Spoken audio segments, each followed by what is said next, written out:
ایمان سے دین وجود میں آتا ہے۔ دین کے دو حصے ہیں، ایک عبادات ہے جس میں نماز سب سے اہم ہے، پھیری پہ ہو گھر پہ ہو نماز نہ چھوڑ۔ دوسرا حصہ اس کا اخلاقیات ہے، آپس کی معاشرت ہے۔ دین جو اثر انداز ہوتا ہے وہ معاشرت سے اثر انداز ہوتا ہے، عبادت سے نہیں، عبادات سے نہیں۔ عبادت تو مسجد کے اندر ہے یا مصلی پر گھر کے اندر ہے، روزہ اندر کی چیز ہے، حج بیت اللہ میں ہے، زکوٰۃ مسلمان کو دی جاتی ہے۔ تو دنیا میں دین پھیلنے کے لیے اور اپنوں کو دین کے قریب کرنے کے لیے جو سب سے بڑا عمل ہے وہ بھائیو اچھے اخلاق ہے۔ یہ دوسرا حصہ میں آج بیان کرنا چاہتا ہوں۔ اللہ کے نبی نے فرمایا ایو عرل اسلام اوثق، مجھے بتاؤ اسلام کا سب سے مضبوط عمل کیا ہے؟ تو صحابہ نے کہا الجہاد، یا رسول اللہ جہاد۔ اسلام کا سب سے مضبوط عمل کیا ہے؟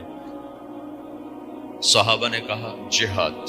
تو آپ نے کہا وحسن وما هو به، ہاں جہاد بہت اچھا عمل ہے لیکن سب سے بڑا عمل نہیں ہے، سب سے مضبوط عمل نہیں ہے۔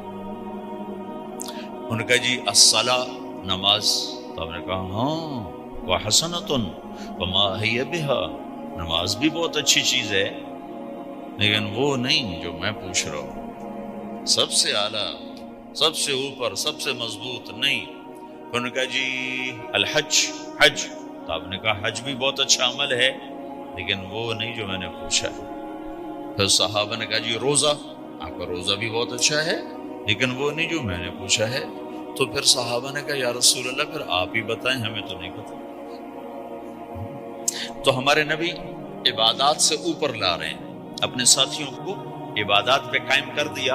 ہر آدمی نمازی بن چکا ہے، ہر آدمی روزے دار بن چکا ہے، ہر آدمی مالدار زکوٰۃ دینے والا بن چکا ہے، اور ہر آدمی حج کا جذبہ پیدا کر چکا ہے۔ اب آپ ان کو اخلاق پہ لانا چاہتے ہیں، چونکہ اسلام کی تکمیل اخلاق سے ہے۔ اسلام کو تشبیہ دی گئی ہے گھر کے ساتھ، بنی الاسلام علی خمس، تو بنیا کا لفظ عمارت پر بولا جاتا ہے۔ تو اسلام کی بنیاد میں ہے کلمہ، نماز، روزہ، حج، زکوٰۃ۔ اگر اس مسجد کی بنیادیں بھر دی جائیں تو اس کو مسجد تو نہیں کہیں گے۔ ہاں جی بنیادیں ڈال دی ہیں، چھت ڈالنی ہے، جب چھت پڑے گی تو پھر یہ مسجد کہلائے گی۔ تو اسلام کی بنیاد قائم ہو چکی تھی، اب آپ چھت ڈالنا چاہتے تھے۔ چھت کیا ہے؟ وہ اچھے اخلاق ہیں۔ تو اب آپ ان کو اوپر لا رہے ہیں، اوپر لا رہے ہیں۔ تو آپ نے جب پوچھا تو انہوں نے وہی کہا جو انہوں نے ابھی سیکھا تھا، نماز، روزہ، جہاد، حج، لیکن آپ نے سب کی نفی کر دی، نہیں یہ بھی نہیں، یہ بھی نہیں، یہ بھی نہیں، یہ بھی نہیں۔ اچھا یا رسول اللہ آپ بتائیں۔ تو آپ نے فرمایا ان اوثق عرى الاسلام الحب للہ والبغض للہ، اسلام کا سب سے مضبوط عمل وہ آپس میں اللہ کے لیے محبت کرنا ہے۔ اسلام کا سب سے مضبوط عمل وہ آپس میں اللہ کے لیے محبت کرنا ہے۔ اسلام کا سب سے مضبوط عمل وہ محبت ہے، اللہ کے لیے بغض ہے، اللہ کے لیے محبت ہے، یہ اسلام کا سب سے مضبوط عمل ہے۔ تو بھائیو یہ چھوٹا سا معاشرہ اسلامی بن جائے، اس کے لیے بنیاد میں نے پہلے بتا دی، اب چھت بتا رہا ہوں، وہ ہیں اچھے اخلاق۔ اللہ تعالیٰ نے جب ہمارے نبی نے نماز لمبی پڑھی تو اللہ نے کہا درمیانی پڑھو، میں نے ابھی بتایا۔ تبلیغ میں دکھ زیادہ جھیلا تو اللہ نے کہا درمیانہ چلو۔ لیکن جب اللہ کے نبی نے اخلاق بلند کیے، اخلاق، تو اس پر بھی اللہ تعالیٰ فرماتا میرے نبی ذرا اتنا نرم نہ ہو، تھوڑا سا سختی دکھا، آنکھیں دکھا، تھوڑا شوشاں کر۔ تو میرے رب نے کیا کہا؟ واہ، میرے رب نے آپ کے اخلاق کی جیسی تعریف کی ہے، آپ کے کسی عمل کی ایسی تعریف نہیں کی۔ نماز کو کہا معتدل، اعتدال، دعوت کو کہا اعتدال، اور اخلاق کو کیا کہا؟ انک لعلی خلق عظیم، اور اس کو طاقت پہنچائی قسم اٹھا کے، نون پھر قسم اٹھائی قلم کی جو علم کا ذریعہ ہے، والقلم وما یسطرون، مجھے قسم ہے قلم اور اس کی تحریر کی، ما انت بنعمت ربک بمجنون وان لک لاجرا غیر ممنون۔ ان دو آیتوں کو چھوڑ کر اگلی جو آیت آ رہی، وانک لعلی خلق عظیم، اے میرے محبوب میں قسم اٹھاتا ہوں قلم اور اس کی تحریر کی، تیرے اخلاق بڑے عالی شان۔ یہ نہیں کہا تیرے اخلاق بڑے عالی ہیں، انک لعلی، علا، علا کا یہاں بہت عظیم الشان کردار ہے۔ علا یہ بتا رہا ہے کہ اے میرے نبی، جتنے اخلاق تصور کیے جا سکتے ہیں وہ سب تیرے تابع ہو چکے ہیں، اور تو ان پہ سوار ہو چکا ہے، تو ان پہ چھا چکا ہے۔ علا چھا جانے کے لیے ہوتا ہے کہ تمام اخلاق تیرے غلام ہو چکے ہیں۔ ایک دفعہ آپ نے فرمایا اچھے اخلاق 360 قسم، 360 قسم، 360 صفات کا مجموعہ اچھے اخلاق۔ کوئی ایک صفت کسی کو مل گئی تو جنت میں چلا جائے گا۔ تو ابو بکر رضی اللہ عنہ سامنے بیٹھے تھے، کہنے لگے یا رسول اللہ افی منہا شیء، ان 360 میں کوئی میرے اندر بھی کچھ ہے؟ تو آپ نے کہا تیرے اندر سارے کا سارا، کوئی کمی کوئی پورے۔ یہ آپ نے اور کسی کو نہیں کہا، صرف آپ نے یہ ابو بکر سے فرمایا کہ ابو بکر تیرے اندر پورے اخلاق 360۔ تو بھائیو، آپس کی محبت اور اچھے اخلاق یہ اسلام کا سب سے چوٹی کا سبق، سب سے اعلیٰ درجے کا سبق۔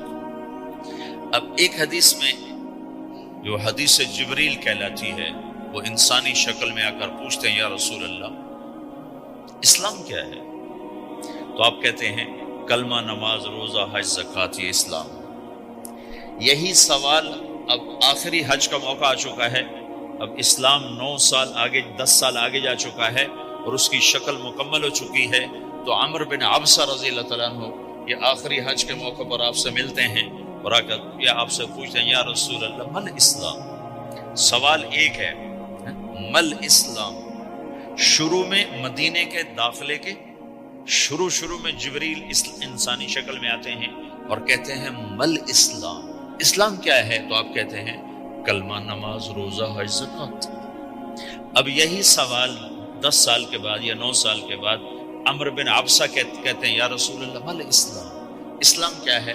تو اب جواب سنو، آپ نے فرمایا اطعام الطعام وطیب الکلام، میٹھا بول بولنا اور کھانا کھلانا۔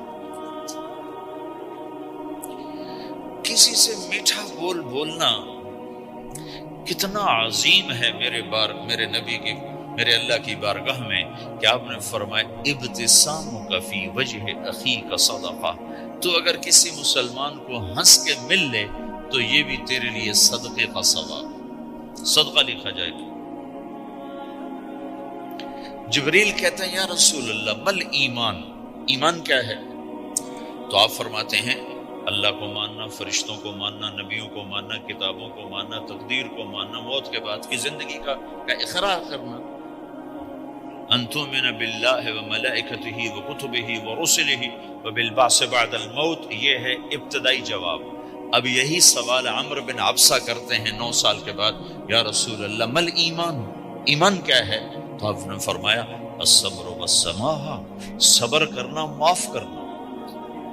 سوال ایک ہے، جواب 2 ہیں، کیوں کہ جگہ اور نوعیت بدل چکی ہے۔ ابتدائے اسلام ہے تو عبادات بتائی جا رہی ہیں، انتہائی اسلام ہے تو اخلاق بتائے جا رہے ہیں کہ اے عمر، ایمان کیا ہے؟ صبر کرنا، معاف کرنا، صبر کرنا، معاف کرنا۔ تو بھائیو، جو ہمارا معاشرہ بنے گا اسلامی، گھر میں باہر، وہ بنے گا اچھا۔